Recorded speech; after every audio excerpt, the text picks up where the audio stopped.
దేవుని పరిశుద్ధ నామానికి మహిమ కలుగును గాక. కూడి వచ్చిన సంఘానికి ప్రభు అయిన సోదరుడు, నాకు ఇక్కడ ఏం వినపడట్లేదు. సహోదరులారా, మైక్ ఆపరేటింగ్ చేసే సహోదరులారా, వాళ్ళ డిస్కషన్స్లో వాళ్ళు ఉన్నారు. నాకైతే ఏమీ మానిటర్ వినపడట్లేదు. మీకు వినపడుతుందన్న నమ్మకంతో నేను ముందుకు కొనసాగుతాను. ప్రభు అయిన యేసుక్రీస్తు నామమున కూడి వచ్చిన సంఘానికి శుభములు తెలియజేస్తున్నాను. ఈ సమయంలో కొన్ని మాటలు మనము ఆరాధనలో ప్రభువుని ఆరాధించడానికి, మిమ్మల్ని ప్రోత్సహించడానికి, మాట్లాడడానికి నాకు ఇచ్చిన అవకాశాన్ని బట్టి ఆ దేవాది దేవుణ్ణి స్తుతిస్తున్నాను. సంఘ పెద్దలకు కూడా వందనాలు తెలియజేస్తున్నాను. అది 2024 సంవత్సరం మే నెల 20. ఆ రోజు శామ్యుయల్ ఎలియాజర్ అనేటువంటి వరుడు, ఆ ఎమ్మ మీద ఉన్నది నాకు పలకటం చేత కాదు కనుక నేను పలకట్లేదు, కసియా అనేటువంటి వధువును పెళ్లి చేసుకున్నారు. ఆ పెళ్ళైనటువంటి క్రొత్త జంట వారు కాపురాన్ని ప్రారంభించారు. వారింట్లో ఒక రోజున వంటగదిలోంచి ఒక పిలుపు వినబడుతుంది. ఆ పిలుపు ఏంటంటే, ఏమండోయ్ ఏమండోయ్ అనే సీన్లు లేవు. ఈరోజు శామ్ అని పిలుపు వినబడింది. పరుగు పరుగును వెళ్ళాడు మనోడు, అసలే జిమ్ బాడీ. వెళ్ళేసరికి ఏంటి అని అడిగితే కసియా అంటుంది, గ్యాస్ అయిపోయిందండి, కొంచెం ఆ రెగ్యులేటర్, ఆ గ్యాస్ సిలిండర్ అక్కడి నుంచి తీసుకొచ్చి స్టోర్ రూమ్లోంచి సిలిండర్ మార్చండి అని అడిగింది. మనోడు జిమ్ బాడీ, ఒక్క చేత్తో భార్యకి కొంచెం స్ట్రెంగ్త్ చూపించాలి కదా పెళ్ళైన కొత్తలో. సో ఒక చేతితో ఆ యొక్క గ్యాస్ సిలిండర్ని తీసుకెళ్ళి మోసి ఆవిడ ముందు పెట్టి టక్కని లేపి రెగ్యులేటర్ బిగించాడు. మనుషులు, ఈ మాట ఎందుకు చెప్తున్నానంటే, మనుషులు వారి యొక్క బలాన్ని చూపించడానికి రకరకాలైనటువంటి పద్ధతులను అనుకరిస్తారు, పాటిస్తారు. నా చిన్నప్పుడు కొన్ని అడ్వర్టైజ్మెంట్స్ ఉండేవి. ఆ అడ్వర్టైజ్మెంట్స్లో ఒక అడ్వర్టైజ్మెంట్ ఏంటంటే, ఒక 2 చచ్చిపోయినటువంటి ఆత్మలు ఆ యొక్క సమాధుల మీద కూర్చుని మాట్లాడుకుంటుంటాయి. మాట్లాడుకుని, ఎందుకు ఏడుస్తున్నావు, ఆల్రెడీ చచ్చావు, ఇంకా ఏడుపు ఏంటి అని అంటే, ఏదో మాట్లాడుకున్నారు, సరే రా మనం మూవీకి వెళ్దాం. ఏ మూవీ? దెయ్యాల మూవీ.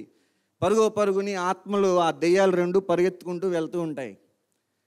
వెళ్తూ మనుషులు ఉంటారు, ఆ మనుషులు గుండా వెళ్ళిపోతుంటాయి. చెట్లు ఉంటాయి, చెట్లు గుండా వెళ్ళిపోతుంటాయి.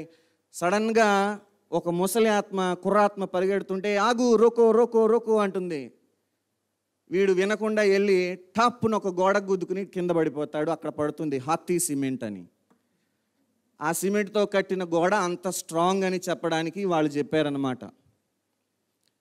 అలాగే ఒక వ్యక్తి నది ఒడ్డున కూర్చుని చక్కగా టోపీ పెట్టుకుని, ఫారినరు, ఇలా తిప్పేటువంటి గాలాన్ని రెడీగా చేసుకుని కూర్చుని, పక్కన ఒక పళ్ళ బుట్ట పెట్టుకుని చేపలు పడటానికి కూర్చుని ట్రై చేస్తూ ఉంటాడు. ఏమి చేపలు పడవు, సగం పళ్ళ బుట్ట ఖాళీ అయిపోతుంది. ఈలోపు ఒక లుంగి కట్టుకుని ఒక మంచి వ్యక్తి ఒక స్టిక్ తీసుకుని వస్తాడు. స్టిక్ మీద 5 డ్రాప్లు వేస్తాడు, నీళ్ళల్లో ముంచుతాడు, తీస్తాడు, 4 చేపలు అతుక్కుంటాయి. ఫెవికాల్. అది అంత దృఢమైనది, అంత స్ట్రాంగ్ అయినది అనేటువంటి అడ్వర్టైజ్మెంట్ అలా చూపించారు. చిన్నప్పుడు అందరికీ తెలిసే ఉంటుంది, Boost is the secret of my energy. ఎవరిని కలిపినా అదే మాట. ఒకవేళ మీరు దావీదు భక్తుని దగ్గరికి వెళ్ళి, అయ్యా మేము స్ట్రెంగ్త్ గురించి చాలా విషయాలు విన్నాం, చాలామంది వారి స్ట్రెంగ్త్ని అనేక రకాలుగా చెప్పారు, నీకు చాలా బలం ఉంది. ఎంతటి బలం ఉందంటే, నువ్వు చిన్నగా ఉన్నప్పుడు సింహాన్ని, ఎలుగుబంటిని నువ్వు ఎదిరించావు, వాటిని చీల్చావు, చంపావు, వాటి గడ్డం పట్టుకుని కొట్టి చంపావని నువ్వే చెప్పావు అక్కడ సౌలుతో.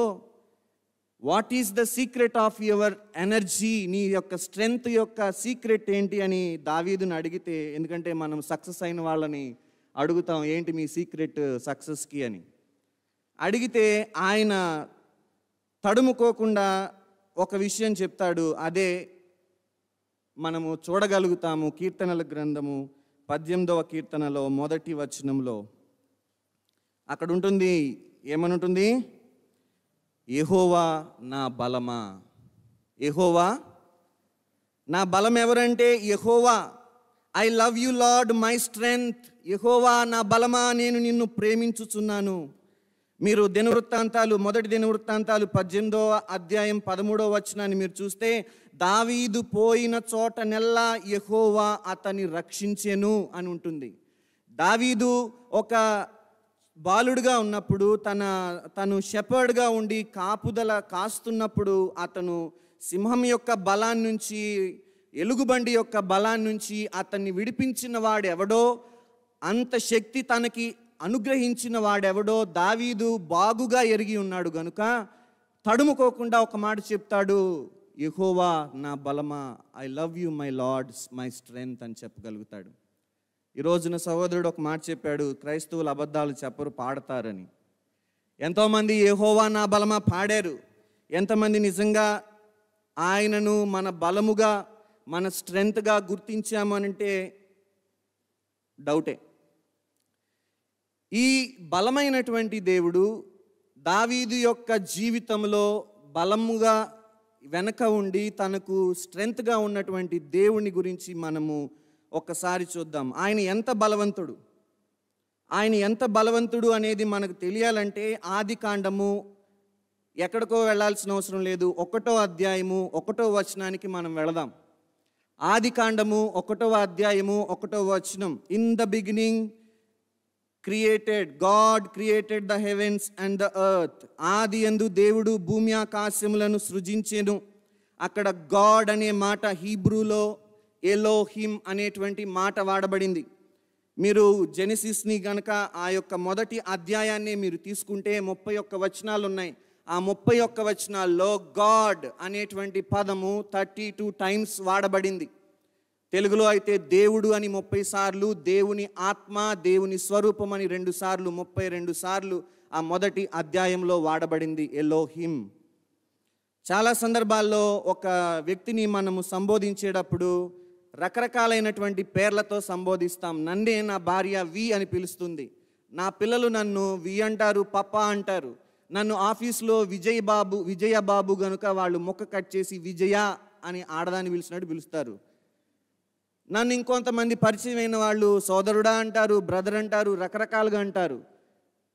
సంఘంలో ఉన్నటువంటి సేవకుల్ని, వారికి ఒక పేరుంది, విజయ్ కుమార్ అనే పేరుంది అనుకోనండి, వారిని విజయ్ కుమార్ అని తెలిసిన వాళ్ళు పిలుస్తారు. ఆయన సేవకుడిగా గుర్తించిన వారు పాస్టర్ విజయ్ కుమార్, ఎల్డర్ విజయ్ కుమార్ పిలుస్తారు. ఇక్కడ ఎలోహిం అంటే గాడ్ అనేది స్పెసిఫిక్గా కాకుండా జనరల్గా వాడబడినటువంటిది అయినప్పటికీ ఎలోహిం అనేటువంటి ఆ పదము ఆయన యొక్క బలాన్ని సూచిస్తుంది. నా ప్రశ్న, ఎలోహిం అనే నా యొక్క విషయం వినండి. ఎలోహిం అనేటువంటి ఆ యొక్క ఉపయోగము ఓల్డ్ టెస్టమెంట్లో 2596 సార్లు వినియోగించబడింది. 2596 సార్లు ఎలోహిం అనేటువంటి పదం వినియోగించబడింది. అయితే కీర్తనల గ్రంథం ఒక్క గ్రంథంలోనే 365 సార్లు ఎలోహిం అనేటువంటి పదాన్ని వినియోగించబడింది. దావీదు సక్సెస్ఫుల్ ఎందుకనంటే ఆయన మంచి పొయెట్. ఆయన స్తుతి అర్పించడంలో, ఆరాధన చేయడంలో ఆయన ఎంతో సక్సెస్ఫుల్. ఇక్కడ Elohim the strong one, God of power. Elohim అంటే అర్థం ఏంటంటే the strong one, the god of power. అది ఎల్ అంటే దేవుడు అనేటువంటి మాట. ఎల్ అంటే దేవుడు, దానికి పురుష బహువచనము ఎలోహిం. అక్కడ ఎలోహిం అనగానే ముగ్గురున్నారు అని మనము కన్క్లూజన్కి ఒక రకంగా రావచ్చు. కానీ అక్కడ వాడబడినటువంటి ఆ పదప్రయోగంలో మొదటి అధ్యాయంలో ఎలోహిం అంటే అది న్యూమరిక్ ప్లూరాలిటీని సూచించట్లేదు, అది మ్యాజెస్టిక్ ప్లూరాలిటీని సూచిస్తుంది. ఇప్పుడు నేను ఎవరైనా ఒక వ్యక్తిని పిలవాలనుకోనండి, నువ్విట్రా అంటాను. వారి ఎడల నాకు గౌరవం ఉందనుకోండి, మీరిట్ రండి అంటాను. అక్కడ నువ్వుగా ఉన్నది ఒక వ్యక్తే, మీరుగా ఉన్నది ఒక వ్యక్తే. ఇంకా గౌరవం ఎక్కువైంది అనుకోండి, అయ్యా తమరు ఒకసారి దయచేయండి అంటాను. నీవు, నువ్వు, మీరు, తమరు అన్నీ కూడా ఒక వ్యక్తిని సూచిస్తూ వాడబడినటువంటి నా పద ప్రయోగాలే. ఇక్కడ ఎలోహిం అన్నప్పుడు అది మ్యాజెస్టిక్ ప్లూరాలిటీని సూచిస్తుంది.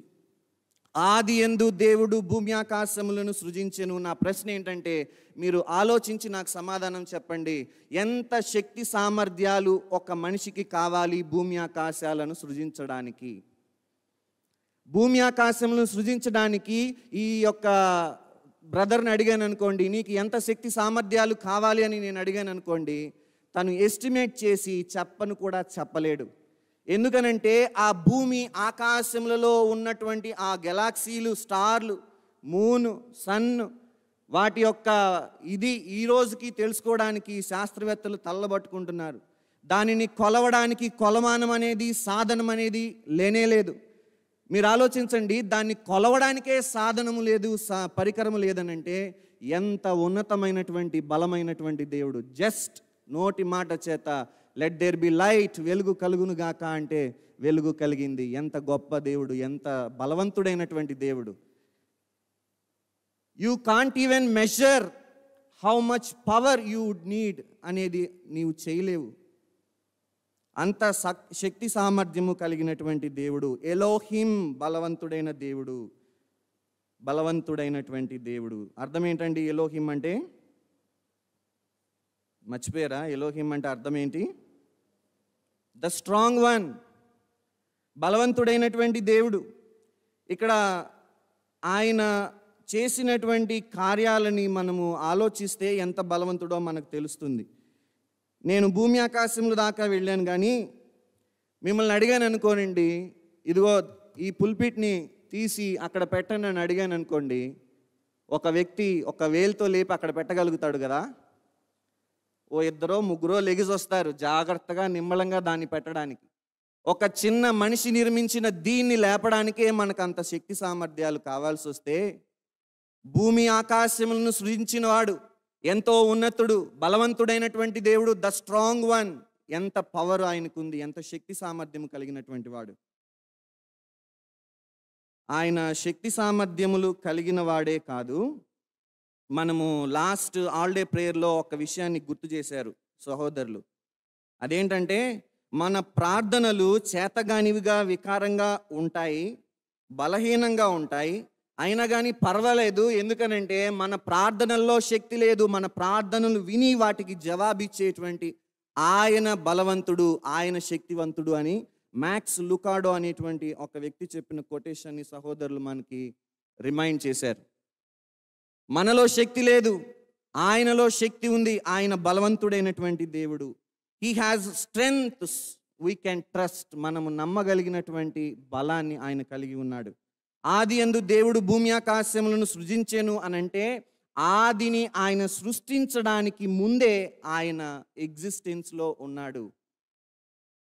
ఎలోహిం ఈజ్ ఇటర్నల్ అనగానే ఒక మాట, అదేంటంటే, ఒక చిన్నపిల్లవాడు ప్రార్థన చేస్తున్నాడంట. ఏమని? Dear god, please take care of my daddy and my mummy and my sister and my brother and my doggy and me అన్న తర్వాత వెంటనే వాడికి గుర్తొచ్చిందంట, oh please take care of yourself god, నిన్ను గురించి కూడా నీవు జాగ్రత్త తీసుకో.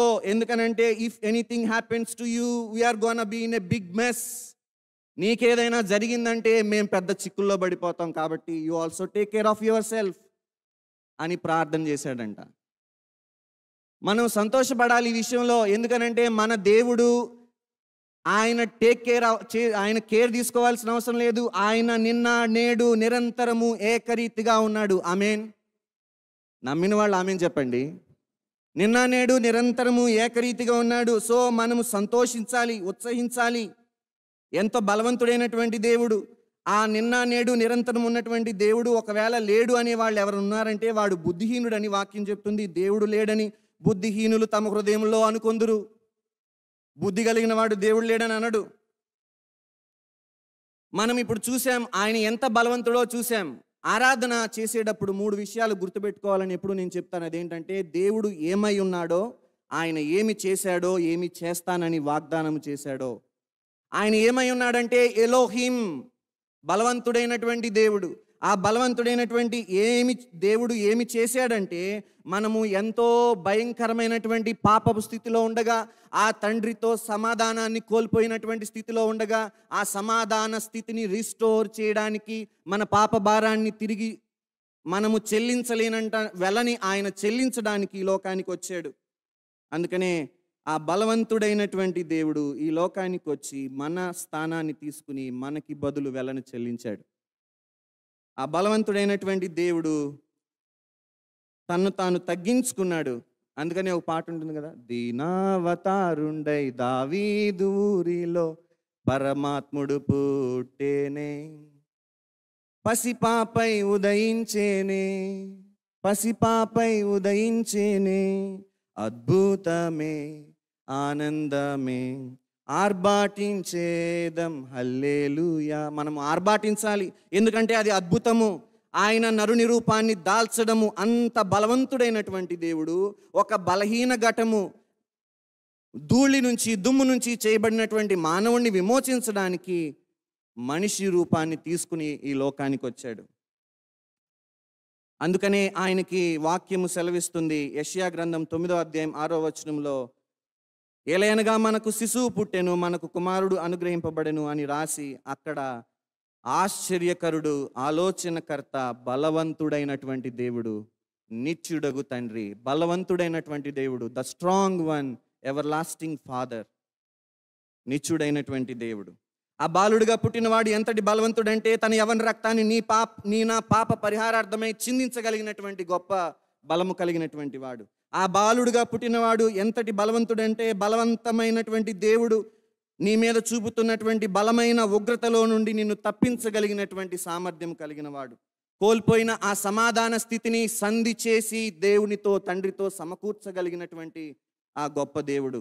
అందుకనే నా బలమా యెహోవా అని పాట పాడేటప్పుడు ఆంధ్ర క్రైస్తవ కీర్తనలో 8 చరణాలు ఉంటాయి. అందులో ఒక మాట ఉంటుంది, నా దీపమును వెలిగించువాడు, నా చీకటిని వెలుగుగా చేయు. నా చీకటి బ్రతుకుని ఆయన వెలుగుగా చేశాడు, వెలుగుగా చేయడానికి ఈ లోకానికి వచ్చాడు. ఆయన బలవంతుడైనటువంటి దేవుడు. నేను చెల్లించలేనటువంటి వెలని ఆయన చెల్లించాడు. అంతేకాదు, రక్షణ కేడెము నాకందించి అక్షయముగా తన పక్షము చేర్చిన యెహోవా నా బలమా, యథార్థమైనది పరిపూర్ణమైనది యెహోవా. ఆ బలవంతుడైనటువంటి దేవుడు మనకి నిత్యత్వాన్ని వాగ్దానము చేశాడు. ఆ బలవంతుడైనటువంటి దేవుణ్ణి తన బలమును బట్టి, తన స్ట్రెంగ్త్ని బట్టి ఆయననుగా ఆరాధిద్దాం. ప్రభువా, నీవు చేసిన ఆ భూమి ఆకాశములను చూడగా ప్రభువా, ఎంత ఎంత ఎంత ఆరాధన నాకు పుట్టాలి. ఆ బలవంతుడైనటువంటి దేవుడివై ఉండి నా కోసము రిక్తునిగా చేసుకుని ఈ లోకానికి వచ్చినందుకు నేను ఎంతగా స్తుతించాలి.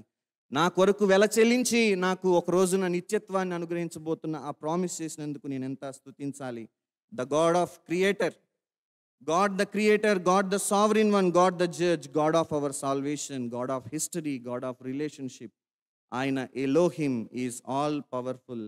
సో కాబట్టి మన హృదయము బహుగా ఉప్పొంగాలి. ఎందుకనంటే అటువంటి దేవుడిని రక్షకునిగా మనం కలిగి ఉన్నాము గనుక.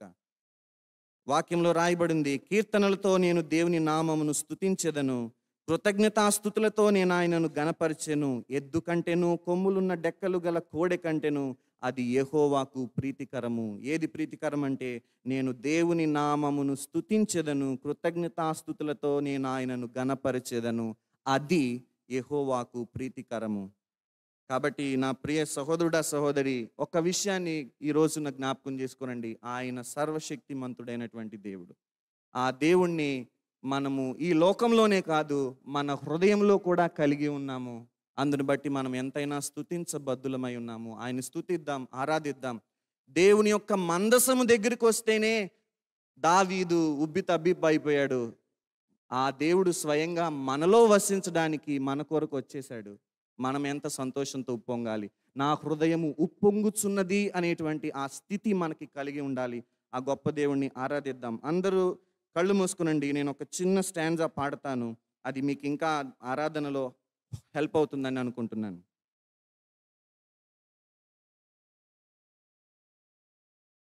ఒక నిమిషం కళ్ళు మూసుకునండి. మన హృదయాన్ని దేవుడి మీద లగ్నము చేయండి. ఎలోహిం ఎలోహిం ఎలోహిం ఎలోహిం,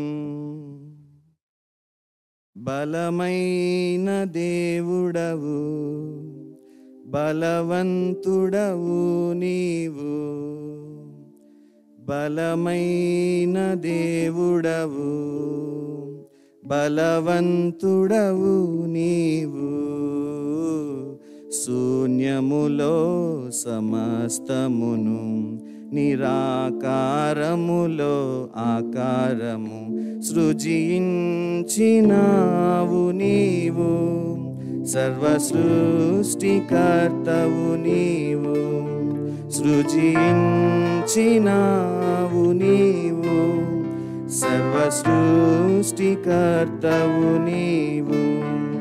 హల్లెలూయా హల్లెలూయా హల్లెలూయా హల్లెలూయా హల్లెలూయా హల్లెలూయా హోసన్నా హల్లెలూయా హల్లెలూయా. ఈ సమయాన్ని తీసుకుందాం. ఆ బలవంతుడైన దేవుణ్ణి ఆరాధించడానికి వెనుక తీయక, సమయాన్ని వృధా చేయక మనం ఆరాధనలతో ఆయన్ని పైకెత్తుదాం.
सृष्टि के हर एक कण कण में छाया है तेरी महिमा का राज।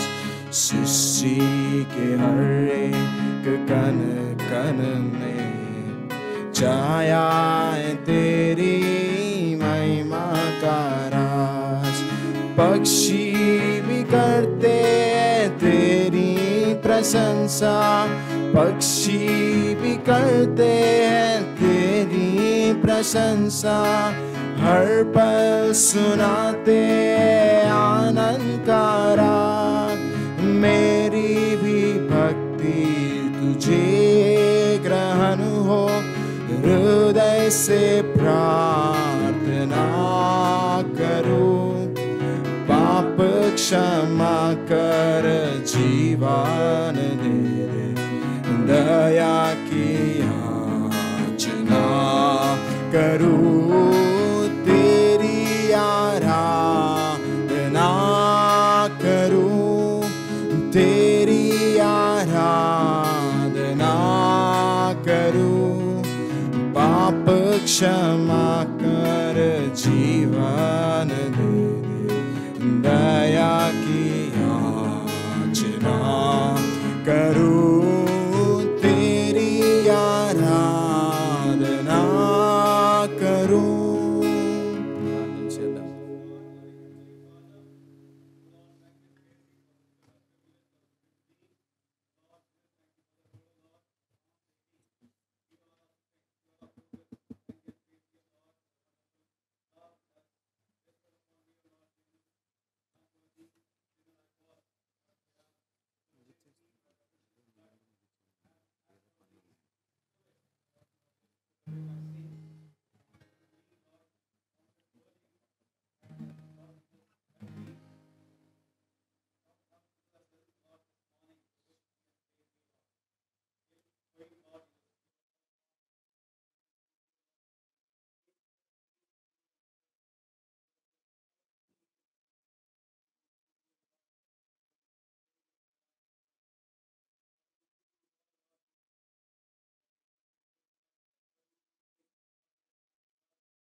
ప్రేస్ పరిశుద్ధుడైన మా తండ్రి, మా గొప్ప దేవ, మీకు వందనాలు. ఈ ఉదయకాల సమయంలో మీ పాద సన్నిధిలో చేరి ప్రాణాత్మ శరీరములతో నిన్ను ఆరాధించగలిగినటువంటి కృప, నీవెంత బలవంతుడవో, బలహీనమైన మా యొక్క హృదయాలలో నీవు వసించి మమ్మల్ని ఎంత బలపరుస్తున్నావో అందును బట్టి మిమ్మల్ని స్తుతిస్తున్నాం తండ్రి. మా జీవితాల్లో మీరు మాకు ఇచ్చిన రక్షణను బట్టి తండ్రి, మా పాపములను మీరు మీ యొక్క భుజములపై వేసుకుని మాకు బదులు మీరు మా స్థానాన్ని తీసుకున్నందుకై, మా రక్షకుడిగా ఉన్నందుకై మిమ్మల్ని స్తుతిస్తున్నాం, ఆరాధిస్తున్నాం.